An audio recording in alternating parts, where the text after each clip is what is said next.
Let's head into this morning newscast with the story of Vladimir Putin's reign over Russia. Leaders from around the world have come and gone, but Putin, as you just saw, has managed to stick around for 20 years as the leader of Russia, and now he might be making plans to extend his rule once again.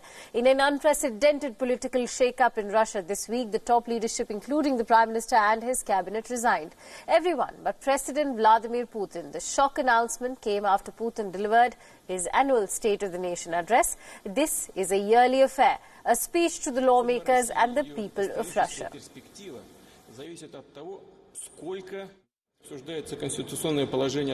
The removal of the constitutional clause that the same person cannot hold the post of the President of the Russian Federation for more than 2 terms in a row has been discussed.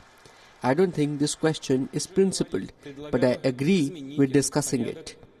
I suggest changing this order and entrusting the State Duma to not only agree, but to appoint a candidate for the role of Prime Minister of the Russian Federation, and then, on his proposal, to appoint all vice premiers and federal ministers. And with that, the entire cabinet abruptly resigned, and this included Prime Minister Dmitry Medvedev, Putin's long-term ally.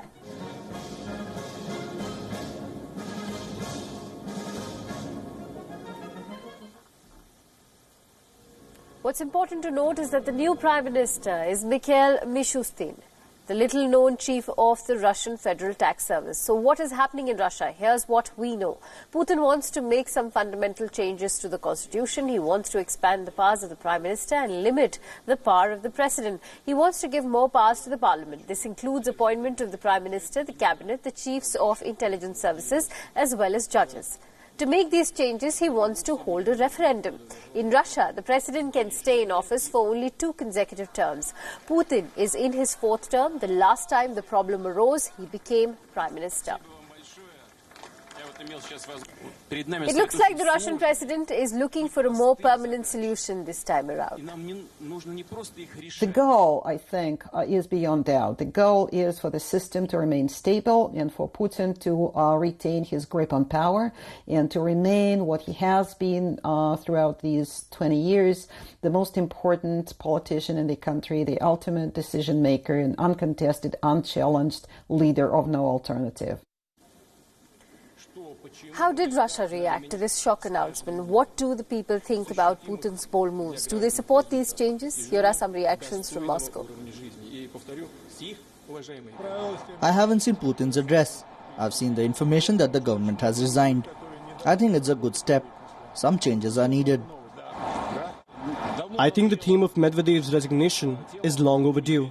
A right decision, I think. I think Medvedev is long overdue to resign, and Putin is long overdue to control the economy to the same extent as he controls politics. In principle, the only question is why it took such a long time.